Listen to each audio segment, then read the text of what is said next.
Dernière nouvelle de Rome, le pape François a officiellement annoncé son intention de démissionner à la fin du mois, marquant la fin d'un pontificat transformateur qui a redéfini l'Église catholique.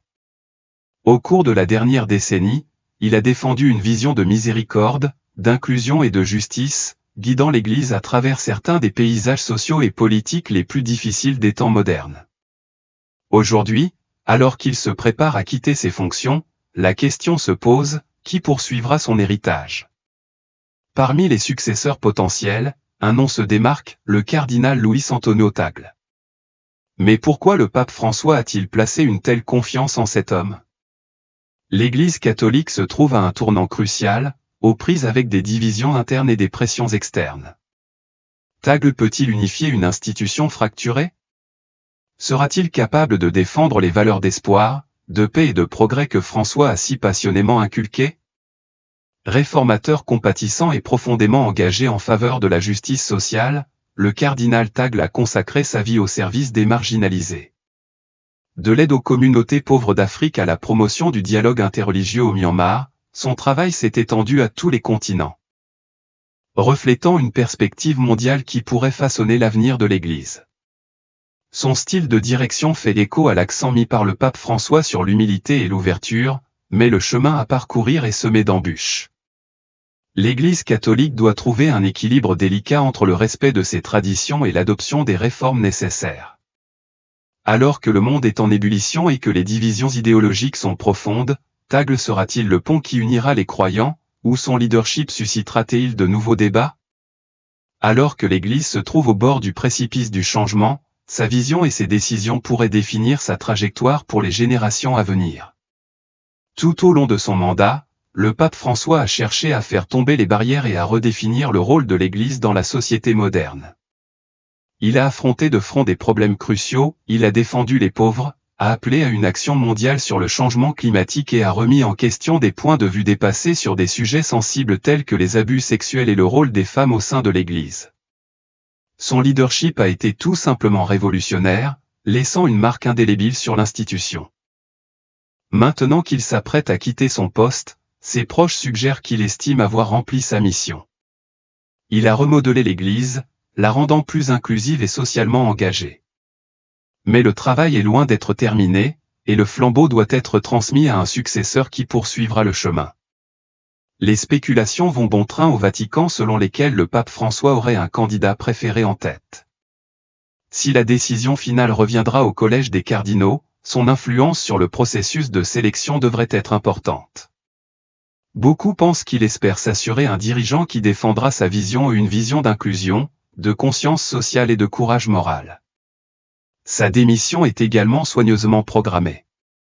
Elle coïncide avec le jubilé de l'espérance, une année sacrée de réflexion et de renouveau qu'il a initiée pour inspirer la foi et la résilience en des temps turbulents. Prévu pour commencer la veille de Noël 2024, cet événement mondial pourrait servir de conclusion symbolique à un pontificat qui a remodelé l'identité de l'Église. Alors qu'un chapitre se ferme, un autre commence. Le monde attend avec impatience le prochain dirigeant qui guidera l'Église catholique vers une ère de continuité et de changement. Les décisions prises dans les semaines à venir auront non seulement un impact sur l'orientation de l'Église, mais aussi sur les millions de personnes qui comptent sur elle pour être guidées dans un monde en constante évolution. Le pape François n'a jamais hésité à aborder des questions autrefois jugées trop controversées pour être abordées. Qu'il s'agisse de défendre une action urgente sur le changement climatique ou de faire pression pour la transparence dans les finances du Vatican, il a cherché à moderniser et à réformer l'Église catholique. Peut-être plus important encore, il s'est attaqué à la crise profonde des abus du clergé et a amplifié les discussions sur le rôle des femmes au sein de l'Église, des sujets qui avaient longtemps été considérés comme intouchables. Son mandat n'a pas été sans résistance. La réforme, en particulier au sein d'une institution aussi vaste et attachée à la tradition que l'Église catholique, n'est jamais un processus sans heurts.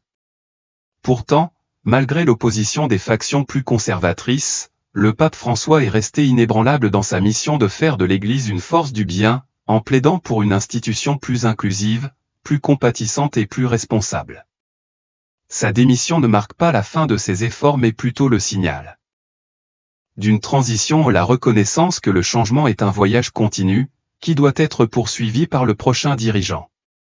La décision de quitter le pouvoir rappelle la démission historique du pape Benoît XVI, qui, en 2013, est devenu le premier pape de l'histoire moderne à quitter volontairement ses fonctions plutôt que de rester en poste jusqu'à sa mort.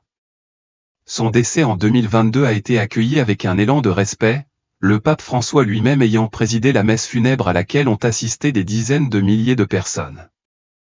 La démission de Benoît XVI a créé un précédent, que François suit désormais, en choisissant de passer la main tout en étant capable d'influencer l'orientation future de l'Église. Alors que l'Église catholique se trouve à un nouveau carrefour, les défis à venir sont formidables. Les scandales entourant les abus du clergé restent une crise douloureuse et non résolue, les débats sur le rôle des femmes dans le leadership continuent de susciter la controverse et la question de l'inclusion totale des catholiques LGBTQ reste source de division. Le prochain pape héritera non seulement de ces questions urgentes, mais aussi de l'immense responsabilité d'équilibrer des traditions séculaires avec l'appel croissant à la réforme. Il faudra à la fois de la sagesse et du courage pour naviguer dans ces eaux turbulentes. Parmi les successeurs du pape François, un nom a particulièrement retenu l'attention, le cardinal Luis Antonio Tagle des Philippines.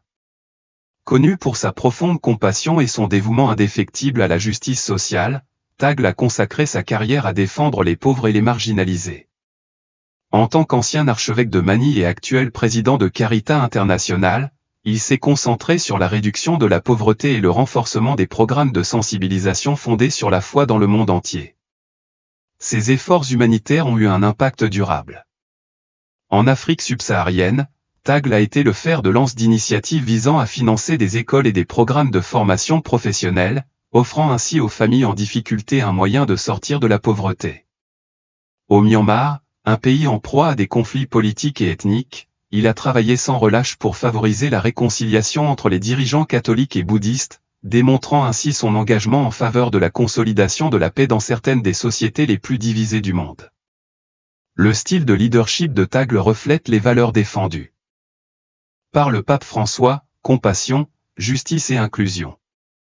Il a été un ardent défenseur des communautés autochtones, encourageant la représentation culturelle dans les pratiques de l'Église et s'est exprimé sur des questions mondiales allant de la migration au changement climatique. Sa capacité à établir des liens entre les cultures et les religions fait de lui un candidat solide pour diriger une Église de plus en plus mondiale et diversifiée. Si la démission du pape François signale la fin de son leadership direct, cela ne signifie pas que son influence va disparaître complètement. L'élection du prochain pape repose entre les mains du collège des cardinaux, mais il est largement admis que François jouera un rôle clé dans la prise de décision. Son choix de successeur reflètera probablement les réformes qu'il a travaillé si dur à mettre en œuvre, garantissant que sa vision se poursuive même après son départ. La nomination du cardinal Tagle comme nouveau préfet de la Congrégation pour l'évangélisation des peuples a un rôle puissant qui supervise les efforts missionnaires de l'Église dans le monde entier renforce encore sa position de candidat de premier plan. Son expérience et son approche du leadership correspondent étroitement aux idéaux du pape François, ce qui fait de lui un choix naturel pour ceux qui souhaitent voir l'Église poursuivre son chemin actuel de progrès. Cependant, malgré sa position de force, Tagle fait face à la concurrence. L'élection papale reste incertaine, d'autres candidats émergents comme des challengers potentiels. Parmi eux figure le cardinal William Go de Singapour, qui représente une faction plus conservatrice au sein de l'Église. Le leadership de Go est considéré comme une force unificatrice pour les traditionalistes, et son approche offre un contraste frappant avec la position plus progressiste de Tagle. Le soutien de Tagle aux catholiques LGBTQ et son engagement à aborder les questions de justice sociale lui ont valu la sympathie des partisans réformistes, mais ils ont également suscité la résistance de ceux qui craignent que de tels changements ne perturbent les enseignements de longue date de l'Église. Les semaines à venir détermineront si l'Église catholique poursuit sa trajectoire actuelle ou s'oriente dans une direction différente. Alors que le monde entier assiste à cette transition historique, une chose est sûre, le prochain chef de l'Église catholique héritera non seulement d'une institution, mais aussi d'une communauté mondiale aux prises avec de profondes questions sur la foi, l'inclusion et l'évolution du rôle de la religion dans le monde moderne. La décision à venir façonnera l'avenir de l'Église pour les générations à venir. Les opinions progressistes du cardinal Luis Antonio Tagle lui ont valu l'admiration de nombreux membres de l'Église, en particulier de ceux qui recherchent une réforme et une approche plus inclusive du leadership. Cependant, ces mêmes opinions risquent d'aliéner les factions les plus conservatrices du clergé et des laïcs. Trouver un équilibre entre ces perspectives divergentes sera crucial pour déterminer son succès au sein de la hiérarchie du Vatican. L'une des critiques les plus pointues contre Tagle porte sur son approche des relations délicates et souvent tendues du Vatican avec la Chine. Bien qu'il occupe des postes clés au sein du Saint-Siège, notamment en supervisant les efforts d'ouverture vers la Chine, il est resté remarquablement réservé sur cette question controversée.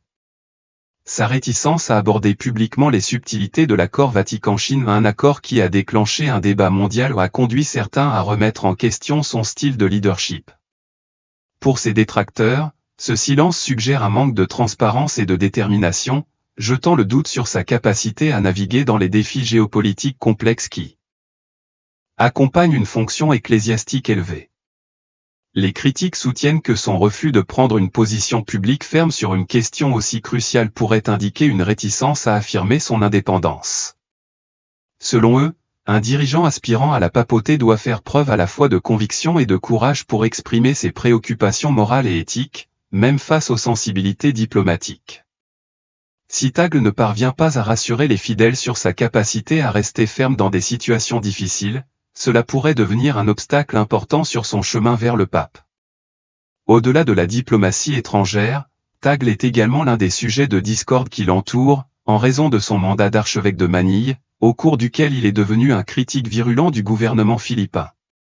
Son opposition virulente aux politiques de l'ancien président Rodrigo Duterte, notamment en matière de droits de l'homme, lui a valu à la fois des éloges et des condamnations. Ses partisans voient dans son plaidoyer courageux le reflet de son profond engagement moral en faveur de la justice et de sa défense inébranlable des marginalisés. Ils soutiennent que l'Église, en tant qu'autorité morale, ne devrait jamais hésiter à s'attaquer aux injustices sociales et, à cet égard, Tagle incarne l'essence même du leadership chrétien. Pour ses admirateurs, sa position publique contre les actions du gouvernement n'était pas une manœuvre politique mais un impératif moral, qui s'aligne sur la mission de l'Église de protéger les plus vulnérables et de demander des comptes aux personnes au pouvoir.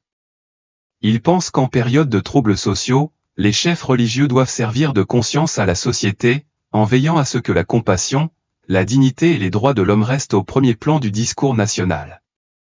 Toutefois, tout le monde ne partage pas ce point de vue. Les critiques affirment que l'implication profonde de Tagle dans les affaires politiques a pu l'éloigner de son devoir premier de berger spirituel. Certains affirment qu'en prenant des positions politiques fortes, il a risqué de polariser les fidèles, aliénant par inadvertance ceux qui ne partageaient pas ses vues. À leurs yeux, un dirigeant d'église doit s'efforcer de maintenir la neutralité, favorisant l'unité plutôt que la division au sein de la communauté religieuse. En outre, un autre point de discorde au sein des cercles ecclésiastiques est de savoir si Tagle a efficacement abordé les problèmes de mauvaise conduite du clergé pendant son mandat d'archevêque. Certains critiques affirment qu'il n'a pas adopté une position suffisamment agressive face à cette crise, ce qui a suscité des inquiétudes quant à sa gouvernance et à sa volonté de mettre en œuvre les réformes nécessaires. Ils craignent que l'accent mis sur des questions sociales plus larges ait éclipsé le besoin urgent de responsabilité interne, laissant des questions sans réponse sur la manière dont il gérerait les défis persistants de la transparence et de la réforme de l'Église s'il était élevé au rang de pape. En fin de compte, le leadership du cardinal Tagle présente un paradoxe, il est largement célébré pour sa compassion, sa vision progressiste et son engagement en faveur de la justice sociale, mais il est simultanément scruté pour son engagement politique et son inaction perçue sur certaines questions internes à l'Église. Que son approche soit considérée comme une force ou un handicap dépend en grande partie des attentes de chacun envers un futur pape. L'Église accueillera-t-elle un dirigeant qui défend la défense des droits et la réforme, ou donnera-t-elle la priorité à une figure qui incarne une présence spirituelle plus traditionnelle et unificatrice? La réponse à cette question pourrait déterminer si Tagle est destiné à accéder à la plus haute fonction de l'Église catholique. Malgré l'opposition considérable qu'il a rencontrée, le cardinal Luis Antonio Tagle continue d'être défendu par un groupe de partisans passionnés qui croient qu'il incarne précisément les qualités dont l'Église catholique a urgemment besoin en ces temps incertains. Pour eux, il représente non seulement un leader, mais un symbole de renouveau, quelqu'un qui peut combler le fossé entre tradition et progrès tout en défendant la mission spirituelle de l'Église. Les partisans de Tagle voient en lui un mélange rare d'humilité, de profonde compassion et de foi inébranlable, des qualités qui sont au cœur même des enseignements chrétiens. Sa capacité à établir des liens avec des personnes de culture, de croyances et d'idéologies différentes l'a distingué comme une force unificatrice à une époque marquée par la division. Tout au long de sa carrière, il a démontré une capacité remarquable de dialogue, favorisant la compréhension même face à des différences apparemment irréconciliables. De plus, son engagement en faveur de la justice sociale s'inscrit parfaitement dans la vision que le pape François a cherché à inculquer à l'Église, une vision qui donne la priorité aux pauvres, qui s'attaque aux inégalités systémiques et qui réaffirme le rôle de l'Église en tant que porte-parole des sans-voix. Le plaidoyer de Tagle en faveur des marginalisés et son insistance à lutter contre les injustices mondiales reflètent un style de leadership avant-gardiste, qui trouve un écho profond auprès de ceux qui croient que l'Église doit s'adapter pour rester pertinente dans le monde moderne. Les partisans de Tagle soutiennent que l'approche inclusive et empathique de Tagle incarne non seulement l'esprit de l'Évangile, mais positionne également l'Église catholique comme une source d'espoir, d'unité et de direction morale dans un monde de plus en plus fracturé. Selon eux, son leadership offre une voie vers la revitalisation de la foi, l'inspiration d'une nouvelle génération de croyants et l'orientation de l'Église vers un avenir qui équilibre l'intégrité doctrinale avec les besoins évolutifs de la société contemporaine. Cependant, bien que Tagle possède de nombreuses qualités qui font de lui un candidat sérieux à la papauté, son parcours n'est pas sans obstacles. Son silence sur les relations du Vatican avec la Chine reste un sujet controversé, ce qui soulève des questions sur sa volonté d'affronter les réalités politiques difficiles. De même, son engagement politique passé aux Philippines, en particulier ses critiques virulentes à l'encontre de l'ancien président Rodrigo Duterte, ont conduit certains à se demander s'il peut maintenir la neutralité attendue d'un pontife. S'il espère accéder à la papauté, il devra aborder ses préoccupations de front, en rassurant à la fois ses partisans et les sceptiques sur sa capacité à diriger avec équilibre, indépendance et clarté de vision. L'Église catholique se trouve désormais à la croisée des chemins, en particulier après la décision historique du pape François de se retirer, une décision qui a ouvert la voie à l'émergence d'un nouveau leader. Dans ce contexte, le cardinal Tagle se retrouve parmi les personnalités les plus en vue dans la conversation, son nom étant fréquemment mentionné comme un candidat sérieux pour ce rôle. Les enjeux étant plus élevés que jamais, l'Église doit maintenant décider quel type de leadership elle recherche dans cette ère de transformation. En ce moment crucial, l'Église a besoin d'un dirigeant capable de naviguer habilement entre la préservation de traditions séculaires et l'adoption des changements progressistes nécessaires pour rester pertinent dans un monde en évolution. Les défis à venir sont vastes, allant de l'aggravation des inégalités sociales et des crises humanitaires mondiales à l'appel urgent à la gestion environnementale. Plus que jamais, l'Église a besoin d'un pape capable d'articuler une vision convaincante de l'avenir tout en favorisant l'unité entre ses fidèles divers et souvent divisés. Pour le cardinal Tagle, le chemin qui l'attend est aussi intimidant que plein de potentiel. S'il parvient à relever le défi en répondant aux préoccupations suscitées par ses décisions passées tout en renforçant son engagement en faveur du dialogue, de la réforme et du leadership spirituel, il pourrait émerger comme une figure transformatrice pour l'Église à ce moment critique de son histoire. Sa capacité à combler les divisions idéologiques, à inspirer la foi et à diriger avec conviction déterminera s'il est vraiment la bonne personne pour guider l'Église catholique dans une ère nouvelle et incertaine. Il reste à voir s'il accédera finalement à la papauté. L'issue est loin d'être certaine, et seul le temps révélera si Tagle est le dirigeant dont l'Église a besoin en ce moment de profonde transition. Mais une chose est claire, son expérience, sa compassion et son engagement indéfectible en faveur de la justice l'ont positionné comme l'une des figures les plus convaincantes de ce moment historique. Alors que le monde observe le déroulement de ce chapitre important, l'Église catholique se trouve au bord du précipice du changement. Sous la direction de Tagle, l'Église pourrait s'engager sur une nouvelle voie passionnante, porteuse à la fois de défis et d'opportunités extraordinaires. S'il parvient à surmonter les obstacles qui l'attendent, son mandat pourrait marquer le début d'une nouvelle ère audacieuse et inspirante pour le catholicisme.